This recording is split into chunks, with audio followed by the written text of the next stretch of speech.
সাবধানে কিন্তু, পড়ে না যেন। জলদি চলো।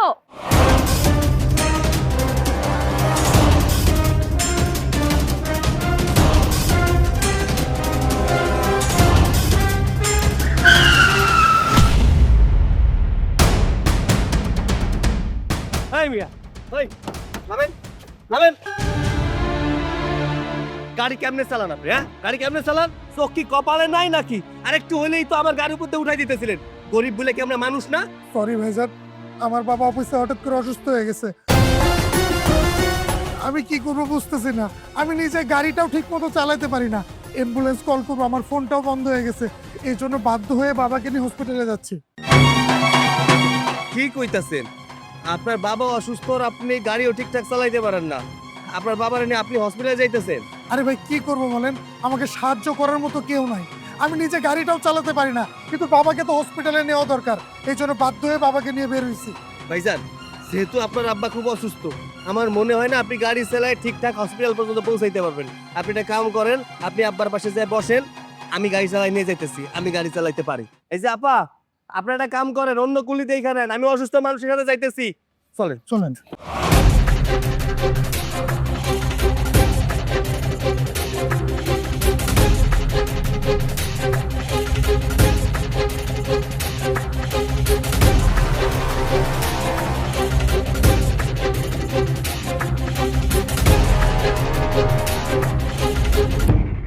तुझको जहाँ पे अपना दिल ये दिया था मैंने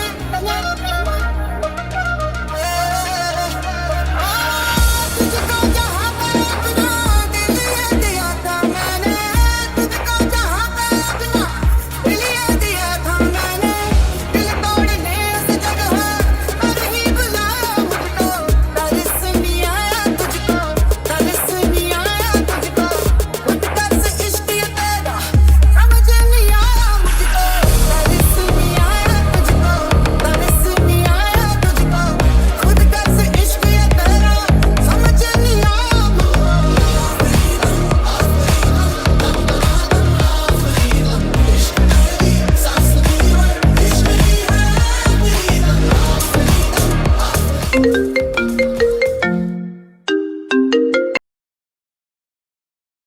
হ্যাঁ ভাইয়া বলো।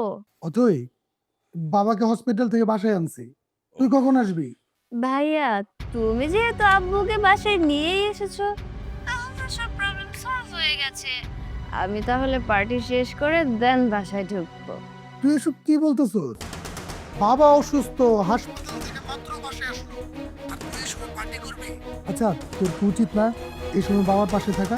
আহা ভাইয়া, আব্বুকে যেহেতু হসপিটাল থেকে ছেড়ে দিয়েছে তাহলে আর প্রবলেম কোথায়? আব্বুকে তুমি ঘুমিয়ে থাকতে বলো, আব্বু তো আর মারা যায়নি। রিল্যাক্স। আমি তাহলে পার্টি শেষ করে তারপরে বাসায় আসবো। বাবা, তোমার মেয়ে পার্টি শেষ না করে বাসায় আসতে পারবে না। তুমি বাঁচো মরো সেটা তো দেখার বিষয় না, তার পার্টিটা আগে। আমি আর কি করব বল? মেয়েকে কি বলবো? মা হারা মেয়ে আমার। মেয়েকে কিভাবে মানুষ করতে হয় সেটা হয়তো আমি বুঝে উঠতে পারি নাই। তোর মা মারা যাওয়ার পর শুধুমাত্র তোদের কথা চিন্তা করে আমি বিয়ে পর্যন্ত করতে পারিনি। হ্যাঁ, আমি মানতেছি যে আমার আদরে মেয়েটা উচ্ছৃঙ্খল হয়ে গেছে, কিন্তু একটা কথা কি জানিস বাবা, তোর মতো ছেলে পাওয়া সৌভাগ্যের ব্যাপার। এই যে আমি যখন অসুস্থ হলাম, তুই একা আমাকে হাসপাতাল নিয়ে গিয়ে আমার জীবনটা বাঁচিয়েছিস। যে কোনো বাবার গর্ব তোর মতো ছেলে পেয়ে। আরে বাবা, কি বলতেছো এসব?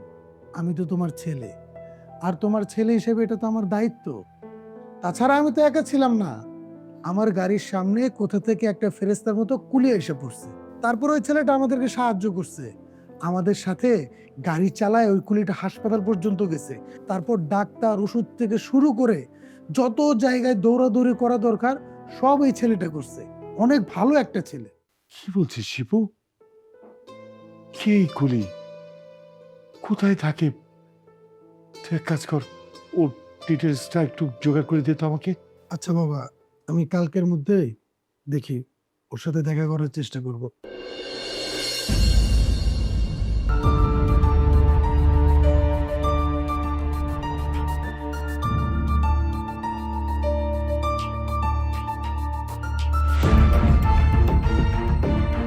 কাকা, কাকা কুলি সৈকতটা দেখছেন?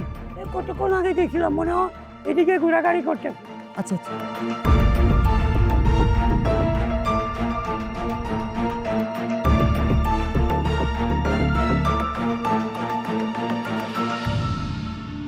আরে সৈকত, আরে ভাইজান, আপনি হঠাৎ স্টেশনে? হ্যাঁ আসলাম তোমার সাথে দেখা করতে। আপনার আব্বা কেমন আছে? আলহামদুলিল্লাহ, বাবা আগের চেয়ে এখন অনেকটা ভালো আছে।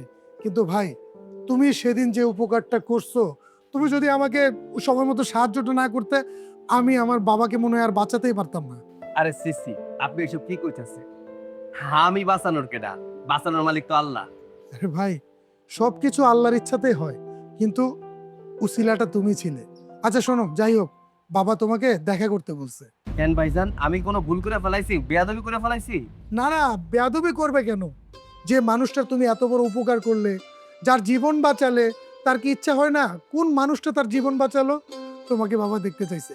আর কোনো কথা হবে না, তুমি এখন চলো আমার সাথে বাসায় যাবে। আসো। চলেন।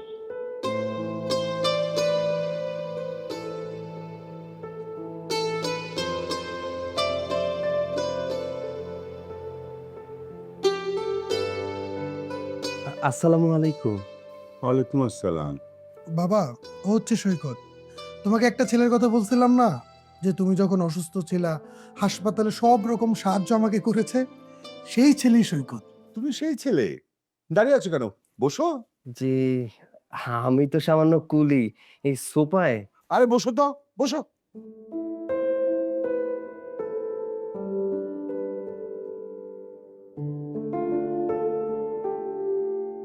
স্যার একটা কথা বলবো? এভাবে আমাকে বাড়িতে ডাকলেন যে? আশ্চর্য, এটা তুমি কেমন কথা বললে? তুমি আমার জীবন বাঁচিয়েছো, আর তোমার সঙ্গে আমি দেখা করব না? আচ্ছা, শিপু বলল তুমি নাকি কুলির কাজ করো। কুলির কাজ তো বেশ কষ্টকর। এক কাজ করি, তোমাকে একটা ভালো জব দিয়ে দিই, তুমি জব করো। লেখাপড়া কত দূর করেছো? স্যার, আমি বিএ পাস করেছি। বলো কি সৈকত, তুমি বিএ পাশ করে একটা ছেলে, তুমি কুলির কাজ করো কেন? একটা চাকরি করতে পারো না? কিভাবে চাকরি করব স্যার? আসলে আমরা তো গরিব মানুষ। যতই শিক্ষিত হই না কেন, চাকরি পাওয়া এত সহজ নয়। অনেক জায়গায় ইন্টারভিউ দিয়েছি। ওই যে মামা খালু থাকলে চাকরি খুব সহজে হয়ে যায়, কিন্তু টাকা ছাড়া চাকরি আজকাল খুব কমই হয়। আমার কাছে টাকাও নেই ঘুষ দেওয়ার মতো, এর জন্য চাকরিটাও হয়নি। তারপরেও বিভিন্ন জায়গায় ইন্টারভিউ দিয়ে যাচ্ছি, যদি চাকরি হয়ে যায় কোথাও। তাহলে তো বেশ ভালোই হলো। শোনো, আমার অফিসে একটা এক্সিকিউটিভ পোস্ট খালি আছে। তোমার মতো সৎ যোগ্য একটা ছেলে আমি খুঁজতেছিলাম। আল্লাহ তোমাকে একদম ঠিক টাইমে পাঠিয়ে দিয়েছে। শিবু, তুই এক কাজ কর, ওর সার্টিফিকেটগুলো চেক করে ওকে নিয়োগ দিয়ে দে। স্যার, আমার ইন্টারভিউ নেবেন না? শোনো সৈকত, মনুষ্যত্ব ইন্টারভিউতে তুমি পাশ করেছো। আমার মনে হয় না আর কোনো ইন্টারভিউ তোমার নেওয়া দরকার। আর তাছাড়া অফিসটা আমার কোম্পানি, আমি যাকে ইচ্ছে তাকে নিব, তাতে মানুষজনে তো বলার কিছু নেই। শিবু, কালকে তুই ওকে অ্যাপয়েন্টমেন্ট লেটার দিয়ে দে। আচ্ছা ঠিক আছে বাবা। স্যার, তাহলে আমি এখন আসি। আমার বাসায় গিয়ে সার্টিফিকেটগুলো খুঁজে বের করতে হবে। আচ্ছা ঠিক আছে, যাও, কালকে সময় মতো চলে এসো। আচ্ছা ঠিক আছে, যাই। ঠিক আছে। আসসালামু আলাইকুম। ওয়ালাইকুম আসসালাম।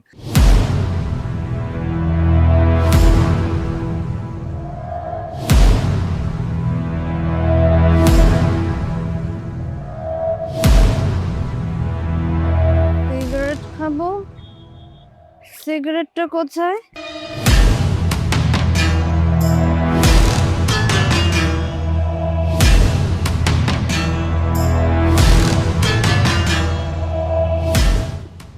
আরে লাইটার, লাইটার কোথায়? Hello bro, excuse me bro, আমি সিগারেটটা ধরাবো, লাইটার হবে, মানে আগুন হবে, আগুন। আগুন? হ্যাঁ, আগুন তো হবে, কিন্তু তুমি তো নিজেই একটা আগুন। কি ভেবেছিস তুই আমি মাতাল? নো নো, আমি মাতাল না, আমি সেন্সে আছি। ওকে, ডোন্ট টাচ মি। ওকে, আরে রাখো তোমার ডোন্ট টাচ মি, আগে একটু তোমাকে টাচ করি। কি রে, তোমাকে থাপ্পড় মারলি? দাঁড়া দেখাচ্ছি তোর আগুন, দেখাচ্ছি।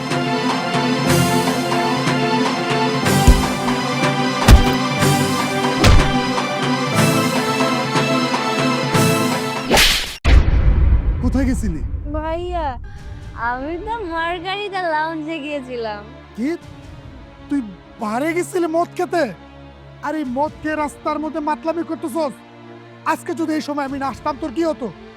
তোকে বাবা লাই দিয়ে দিয়ে একদম মাথায় উঠাইছে, আমিও তোর বেশি লাই দিয়ে ফেলাইছি। ওই চল বাসে চল, আজ থেকে তোর বাড়ির বাইরে যাওয়া বন্ধ। হাই চারু ভাইয়া, আমি সিগারেট ধরাবো ওই! আগুন দিয়ে। চল। একটু আগুন হবে ভাইয়া, দাও না। সৈকত, তোমার কাগজপত্র সবই দেখলাম। এই যে তোমার অ্যাপয়েন্টমেন্ট লেটার। তুমি চাইলে আমাদের অফিসে কাল সকাল থেকে জয়েন করতে পারবে।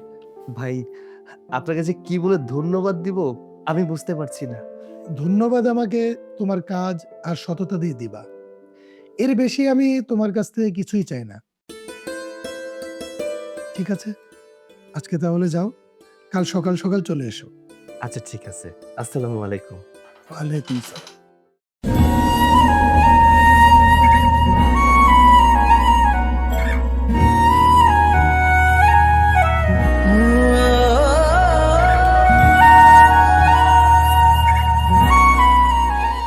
কি ব্যাপার ভাইয়া, ছেলেটাকে? ও হচ্ছে সৈকত।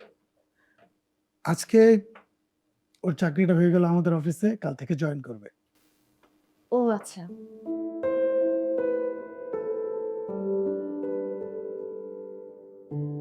কি ব্যাপার মামা, এখনো ঘুমাও নাই? তোর জন্য ওয়েট করছি। তুই এত লেট করলি কেন? আজকে অফিসে অনেক ঝামেলা ছিল, তাই একটু লেট হয়ে গেছে। আচ্ছা, সৈকত আসছিল, ওর অবস্থা কি? ও আচ্ছা বাবা, হ্যাঁ আমি সৈকতের কথা বলার জন্যই তোমার কাছে আসলাম। ও আমাদের অফিসে কাল থেকে জয়েন করবে। ওর কাগজপত্র সব চেক করে দেখেছি, সবকিছু ঠিক আছে। দেখ, আমার কাছে ছেলেটা তো ভালোই মনে হচ্ছে, যদি লেগে থাকে উন্নতি করতে পারবে। তুই কি বলিস? হ্যাঁ, আমার কাছেও ছেলেটাকে ভালোই মনে হয়, দেখা যাক কি হয়। আচ্ছা ঠিক আছে, যা ফ্রেশ হয়ে নে, ফ্রেশ হয়ে আয়, একসাথে খাবো। যা। ঠিক আছে বাবা।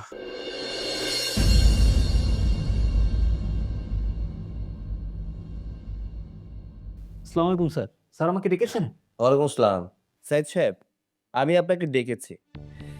আমি আপনাকে যে প্রজেক্টটা ইমেল করতে বলেছিলাম আপনি করেছেন, কিন্তু গত বছরের আরো কিছু প্রজেক্ট আছে যে প্রজেক্টটা আপনি আমাকে সেন্ড করেন নাই।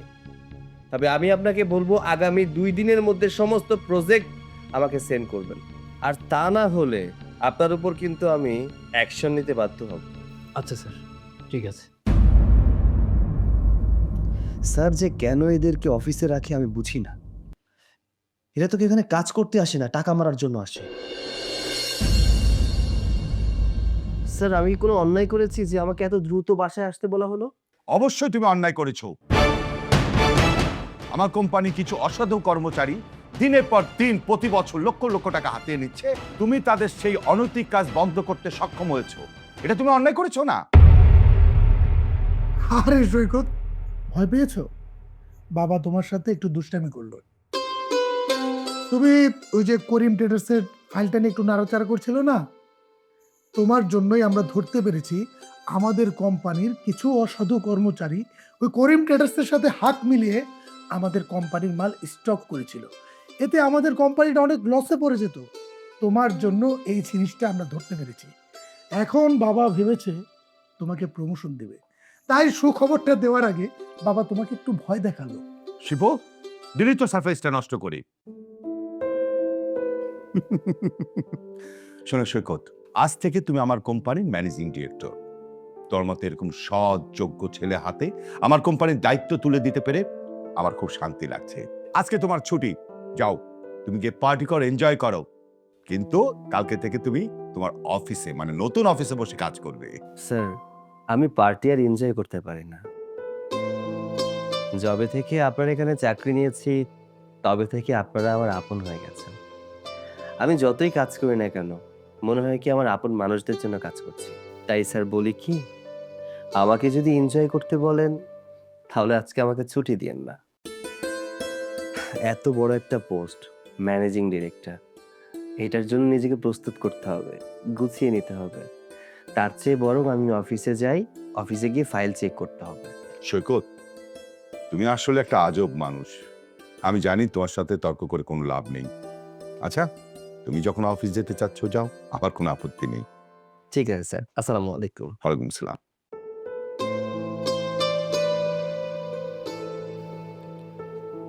বুঝলি শিপু, এই সৈকত, তার বাবা নেই, মা নেই, অথচ তার ব্যবহার, আদব কায়দা কি সুন্দর, তাই না?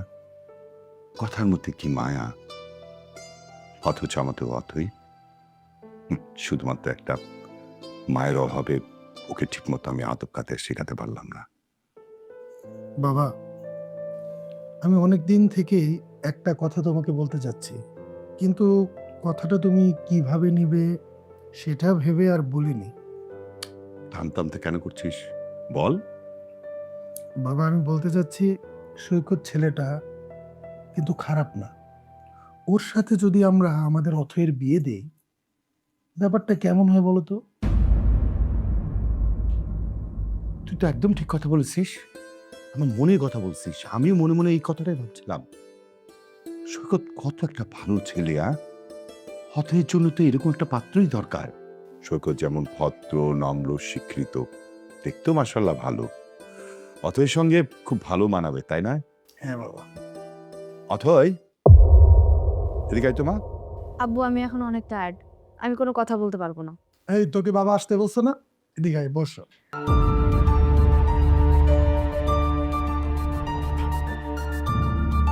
বলো আব্বু, যা বলো তাড়াতাড়ি বলো, আমার আবার রেডি হয়ে পার্টিতে যেতে হবে। মা, তুই মেয়ে মানুষ, তোর জীবন এভাবে চলতে পারে না।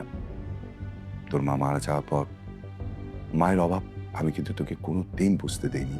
হ্যাঁ, আমি মানছি আমার আদর পেয়ে তুই নষ্ট হয়েছিস। ঠিক মতো আমাদের কারো কথাই শুনিস না, কিন্তু মা এইভাবে তো জীবন চলতে পারে না। মা, আমি তোর জন্য একটা পাত্র রেডি করেছি, যেটা আমাদের কোম্পানিতে চাকরি করে, তুইও চিনিস, সৈকত। ও আজকে থেকে আমাদের কোম্পানি ম্যানেজিং ডিরেক্টর হিসেবে কাজ করবে। মা, তুই অমত করিস না, ওর সাথেই আমি তোর বিয়ে দেব। আব্বু তুমি সব কি বলছো? তোমার মাথা ঠিক আছে? পাগল হয়ে গেছো তুমি? ও আগে একটা কুলি ছিল, এটা তুমি ভুলে যেও না। আমি একটা কুলিকে বিয়ে করব? ইম্পসিবল। সমাজে ওর কোনো স্ট্যান্ডার্ড নেই, কোনো স্ট্যাটাস নেই, এটা তুমি ভুলে যেও না। অথই, আমি মানছি সে কুলি কাজ করতো, কিন্তু শিক্ষিত ছেলে, ওকে আমি ম্যানেজিং ডিরেক্টর হিসেবে আমি নিয়োগ দিয়েছি। ও তো আর কুলি কাজ করবে না। ওর সাথে সংসার হলে তুই সুখেই থাকবি মা। আব্বু তুমি খুব ভালো করেই জানো এসব ছোট লোকের জাতদের আমার একদম পছন্দ হয় না। ছোট লোকরা ছোট লোকই থাকে। শোনো আব্বু, 2-1 টাকা ইনকাম করলেই না ছোট লোক বড় লোক হয়ে যায় না। ছোট লোকের জাত ছোট লোকই থাকে। আর তাছাড়া আমি একটা রাস্তার কুলিকে কখনোই বিয়ে করতে পারবো না। এই চুপ! আর একটা কথা বলবি না। বাবা তোকে আদর করে ভালোবাসে, এই জন্য তোকে কিছু বলে না। তোর এই সমস্ত জিনিস বাবা সহ্য করে, এই জন্য তুই বাবার মাথায় উঠে পড়ছিস, তাই না? শোন, আমি আর কোনো কথা শুনতে চাই না। বাবা সৈকতের সাথে তোর বিয়ের সিদ্ধান্ত নিয়েছে, সৈকতের সাথেই তোর বিয়ে হবে, আর সেটা আগামী সপ্তাহের মধ্যে। আর আজকে থেকে তোর ওই উল্টাপাল্টা পার্টিতে যাও বন্ধ। যা, তুই তোর রুমে যা।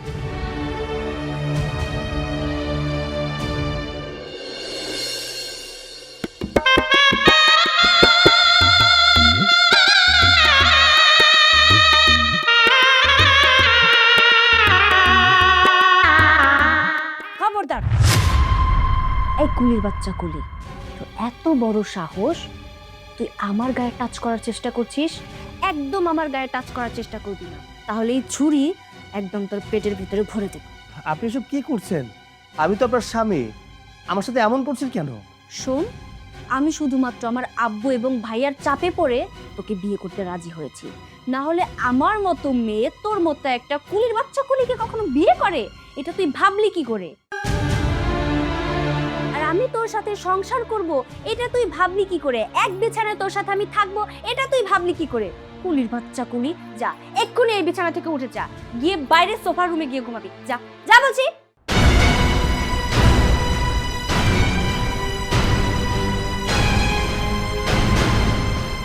আমার সাথে সংসার করবি? হ্যাঁ, আমিও তোকে বোঝাবো আমার সাথে সংসার করার মজা কি জিনিস।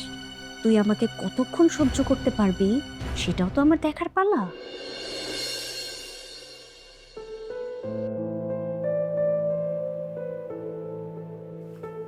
কি ব্যাপার সৈকত, তুমি এত রাতে এখানে ঘুমাচ্ছ কেন? না মানে এমনিতেই এখানে শুয়ে আছি ভাই। ও আচ্ছা, বুঝতে পেরেছি। কি করবে বলো, তুমি তো আগে থেকেই জানো আমার বোন অথই একটু বদমেজাজি। ভাইয়া, আপনারা তো ওর বিষয়ে আমাকে আগে থেকেই অবগত করেছেন। আপনারা কোনো চিন্তা করবেন না, আমি ওকে ভালো পথে আনার চেষ্টা করব। আপনারা যা আমার জন্য করেছেন এই ঋণই কোনোদিন শোধ করতে পারবো কিনা জানি না। আপনাদের জন্য এতটুকু করা তো আমার দায়িত্ব। একটু ফাস্ট করতে হবে, কেমন? বুঝেছো বেবি? এই ছোট লোক কুলির বাচ্চার সাথে আমার আব্বু আমাকে বিয়ে দিয়েছে। আমি না এটাই বুঝতে পারছি না যে এই ছোট লোক কুলির বাচ্চাটা আমার আব্বুর ব্রেন ওয়াশ কিভাবে করেছে। এই ছোট লোক তো রাস্তার কুলি থেকে আমাদের অফিসের কর্মচারী হয়ে গেছে। ও এখন প্ল্যানে আছে যে কিভাবে আমার আব্বুর সয় সম্পত্তি হাত করা যায়।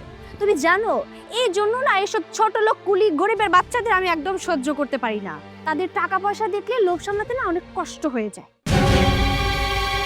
হ্যাঁ, ঠিকই বলেছো। টাকা পয়সার লোভ অনেক বড় লোভ, আর টাকা পয়সা দেখলে তো সব মানুষের মাথার হুঁশ ঠিক থাকে না। এই গরিবের জাতটাই না এরকম। আর তুমিও না আসলে এই ভালো মোমেন্টে এসে এই ছোট লোকের বাচ্চার সাথে দেখা করায় মুডটাই নষ্ট করে দিলে। বাস, অনেক বলেছেন, আপনাকে আর কিছু বলতে হবে না। আর অথই, এই যে বেবি বেবি নাটকটা না, এটা বন্ধ করো। আমি খুব ভালো করেই জানি সে তোমার ফ্রেন্ড, বয়ফ্রেন্ড না। আর তুমি যে তোমার ফ্রেন্ডকে বয়ফ্রেন্ড বানিয়ে নিয়ে এসেছো আমাকে জ্বালানোর জন্য, আমাকে মানসিক কষ্ট দেওয়ার জন্য, সেটা আমি খুব ভালো করে বুঝতে পেরেছি। শোনো অথই, তোমাকে একটা কথা বলি, এই সামান্য জিনিসে না আমাকে কষ্ট দিতে পারবে না। এর থেকে অনেক বড় বড় কষ্ট আমি সহ্য করেছি। তবে হ্যাঁ, তোমার একটা কথায় আমি কষ্ট পেয়েছি। তুমি আমাকে বলেছো যে আমি গরিব, ছোট লোক, আমার জাত পরিচয় নেই। হ্যাঁ, মানছি তোমার কথা সত্য। তবে টাকার লোভটা কিন্তু আমার ভেতরে কাজ করে না। শোনো, সারা জীবনে টাকা নিয়ে নাড়াচাড়া করেছো তো, তাই সবাইকে টাকা দিয়ে পরিমাপ করো। একটা কথা মনে রেখো, টাকা দিয়ে সবাইকে পরিমাপ করা যায় না। ব্যাস থামা তোর লেকচার, অনেক বলেছিস। তোর মতো ছোট লোকের বাচ্চার মুখে না এত বড় বড় লেকচার মানায় না। টাকার লোভেই হোক আর যে লোভেই হোক, তোর মতো আনস্মার্ট আনসোশ্যাল খ্যাত ছেলেকে বিয়ে করে আমার জীবনটা একদম শেষ হয়ে গেছে, সেটা শুধুমাত্র আমিই জানি। তোর মতো ছোট লোককে কোনো সমাজে নিয়ে গিয়ে আমি দাঁড়াতে পারি না, আমার ঘেন্না হয়, সেটা তুই জানিস, বুঝিস তুই? আরে শোন, আমার ফ্রেন্ডের হাজবেন্ডরা দামি দামি ভার্সিটি এবং ফরেনার থেকে পড়াশোনা করে আসা, আর তুই সামান্য সরকারি কলেজ থেকে বিএ কমপ্লিট করে এসে আমার আব্বুর ব্রেন ওয়াশ করে একটা চাকরি পেয়ে বসে আছিস। ঠিক সেজন্যই না তোদের মতো ছোট লোকদের আমার পছন্দ হয় না। আর আমাদের সাথে চলার মতো সমাজে তোর কোনো স্ট্যাটাস হয়নি, আর 7 জনম তপস্যা করলেও হবে না। দেখো অথই, তুমি যা বলেছো আমি মেনে নিলাম, সবই সত্যি। কিন্তু স্বামী হিসেবে তোমার পাশে যদি আমাকে দাঁড়ানোর সুযোগটুকু না দাও, তাহলে আমি প্রমাণ করব কিভাবে? শোন, কোনো বিষয়ে সন্দেহ থাকলে সেটা প্রমাণ করতে হয়। তুই যে আমার হাজবেন্ড হওয়ার অযোগ্য সেটা প্রমাণ করার কিছুই নেই। আমি 100% শিওর তুই কোনোদিনও আমার যোগ্য হাজবেন্ড হতে পারবি না। তাই বাইরে থেকে তোকে আমি ওয়ার্নিং দিয়ে যাচ্ছি, যত তাড়াতাড়ি সম্ভব আমার বাসা ছেড়ে তুই চলে যাবি। আমার সাথে সংসার করার স্বপ্ন দেখাটা তুই বাদ দিয়ে দে। আমার আব্বু আর ভাইয়াকে বলে তো কোনো লাভ নেই, তাই তোকেই বলে গেলাম, যত দ্রুত পারিস আমার বাসা ছেড়ে চলে যাবি। চলো।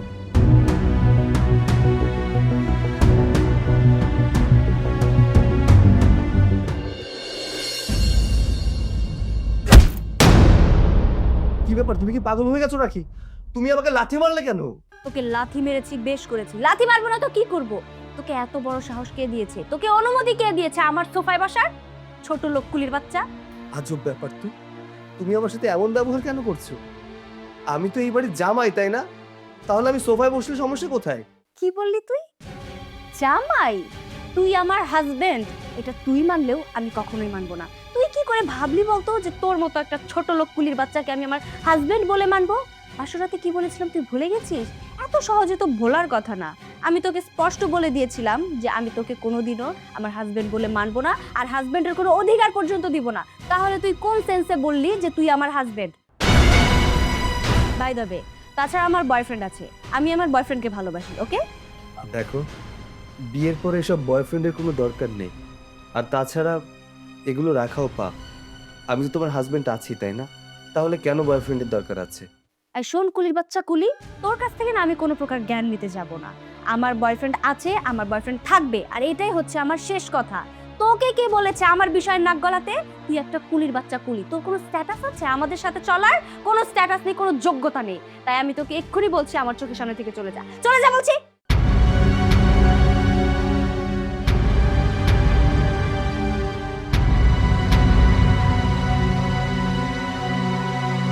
ছোট লোক কুলির বাচ্চা, তোকে কিভাবে শায়েস্তা করতে হয় সেটা আমাকেই দেখতে হবে।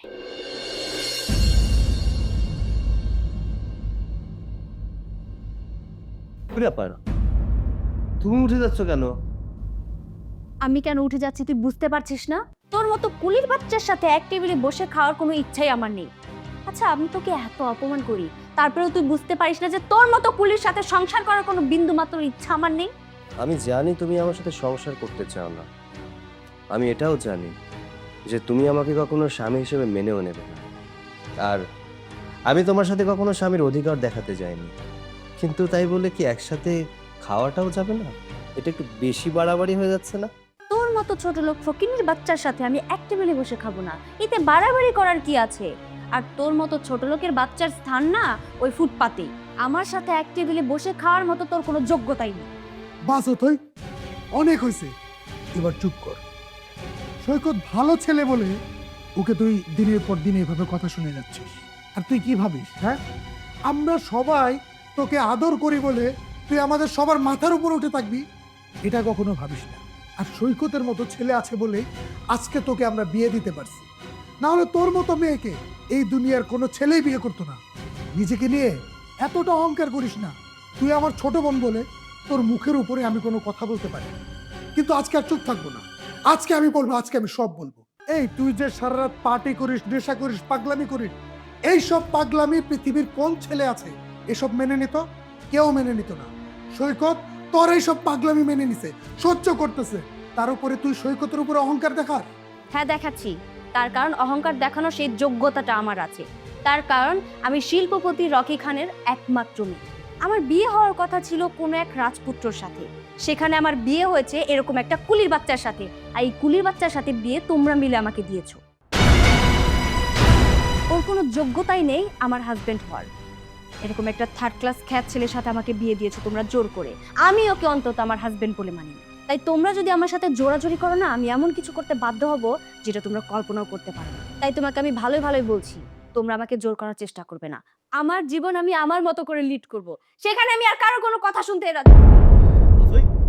অথই, আরে অথই, অথই, অথই, অথই, আচ্ছা চলো ওরে ডাক্তার কাছে নিয়ে যাই। চলেন চলেন। চলো।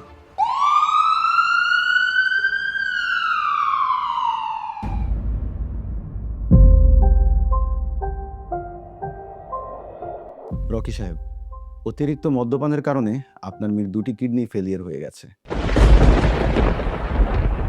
খুব দ্রুত কিডনি ট্রান্সপ্লান্ট করতে হবে, না হলে তাকে বাঁচানো যাবে না। ডক্টর সাহেব, আমার মেয়েটা মাহারা, একমাত্র মেয়ে। ওর মা মারা যাওয়ার পর ওকে আমি কোলে পিঠে করে মানুষ করেছি। অভাব কি জিনিস কোনোদিন বুঝতেও দেয়নি। যখন যা চেয়েছে আমি তাই দিয়েছি। অতি আদর দিয়ে দিয়ে উশৃঙ্খলায় লেট করছিল। আমি ওকে বারবার বারণ করেছি, মা এগুলো ভালো না, তুই এসব করিস না। ওকে আমি শাসনটা পর্যন্ত করতে পারিনি একমাত্র মেয়ের জন্য। প্লিজ ডক্টর, আমার টাকা পয়সার কোনো অভাব নেই। প্রয়োজনে আমার মেয়ের জন্য আমি আমার সহায় সম্পত্তি যা কিছু আছে সব দিয়ে দেব। প্লিজ তারপরে আমার মেয়েটাকে আপনি বাঁচান please doctor please. Please doctor সাহেব, যেভাবেই পারেন আমার বোনকে বাঁচান। দেখুন রকি সাহেব, সব কিছু টাকা দিয়ে হয় না। অথয়ের কিডনির সাথে কিডনি দাতার কিডনি ম্যাচ করতে হবে। তাছাড়া তার ব্লাড গ্রুপটা হচ্ছে বি নেগেটিভ, যেটার সাথে ম্যাচ করা খুবই দুষ্কর। আমি সব দিকে খোঁজ লাগাচ্ছি, আপনারাও খোঁজ লাগান। ডক্টর, আমরা অবশ্যই চেষ্টা করব, প্লিজ আপনার কাছে অনুরোধ রইল, আপনিও চেষ্টা করবেন। বাবা, ভাইয়া, অত একা আছে, আপনারা যান, ওর ভালো লাগবে।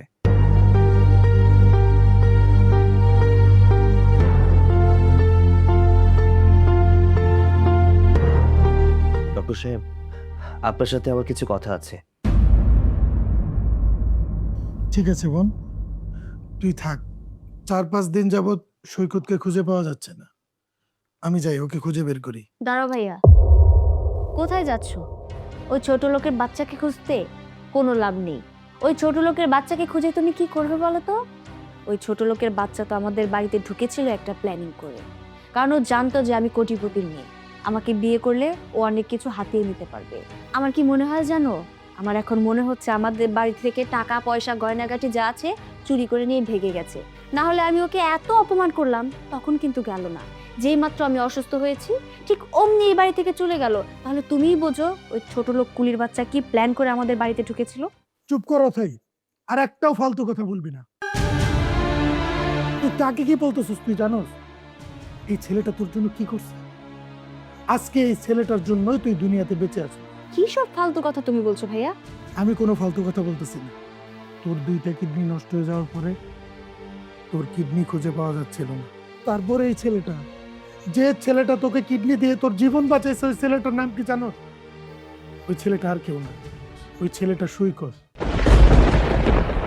আর এই ছেলেটাকে তুই কতই না অপমান অপদস্থ করলি। তুই যে ছেলেটাকে বারবার ছোট লোক বলে অপমান করতেছিলি না, তোর বিপদের সময় আর কাউরে পাশে পাই নাই। এই ছেলেটাই তোর পাশে দাঁড়াইছে। তুই না বলতি তোর অনেক বড় লোক বন্ধু বান্ধব আছে? কই, তুই যখন বিপদে পড়লি তোর অনেকগুলা বন্ধু বান্ধব, মানে যারা আমার পরিচিত, সবাইকে কল করছিল, কেউ তোর পাশে দাঁড়ায় নাই, কেউ তোকে সাহায্য করে নাই। আর ঠিক সেই সময় এই ছেলেটা, যে ছেলেটাকে তুই বারবার ছোট লোক বলে অপমান করছিস, এই ছোট লোক ছেলেটাই তোর বিপদে পাশে দাঁড়াইছে, তোর জীবন বাঁচাইছে। আসলে তুই কি জানিস, তুই না মানুষের অর্থ দিয়ে মাপছস যে আমি কোটিপতি, আমার কোটিপতিদের সাথে মিশতে হবে। কিন্তু তোর ওই কোটিপতি বন্ধুরা তোর বিপদের সময় পাশে দাঁড়ায়, পাশে দাঁড়াইছে এই ছোট লোক ছেলেটা। এইসব তোকে বলে আর লাভ নেই, আমি যাই। ভাইয়া দাঁড়াও, তোমার সাথে করে আমাকেও নিয়ে যাও, আমি সৈকতের কাছে যাব। তুমি কি জানো সৈকত কোথায়? না, এখন কোথায় আছে জানি না, তবে রেল স্টেশনে থাকতে পারে। ঠিক আছে, তাহলে আমাকে নিয়ে চলো। ঠিক আছে।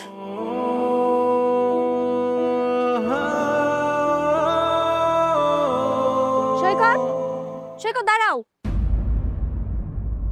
জি ম্যাডাম, বলেন।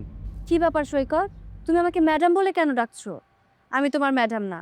আর তুমি এখানে কি করছো বলো তো? বাসা চলো, চলো বলছি। না ম্যাডাম, আপনার মতো কোটিপতি মানুষের বাসায় যাওয়ার যোগ্যতা আমার মতো গরিব মানুষের নাই। আপনার জীবনের অনেক কষ্টের কারণ আমি হয়েছি। আমার মতো গরিব মানুষের বিয়ে কইরা সমাজে আপনার মাথা হেট হয়ে গেছে। একটা কথা কি জানেন ম্যাডাম, আমার মতো ছোট লোকের কোনো যোগ্যতাই নেই আপনার মতো বড় লোক মানুষের সাথে সংসার করার।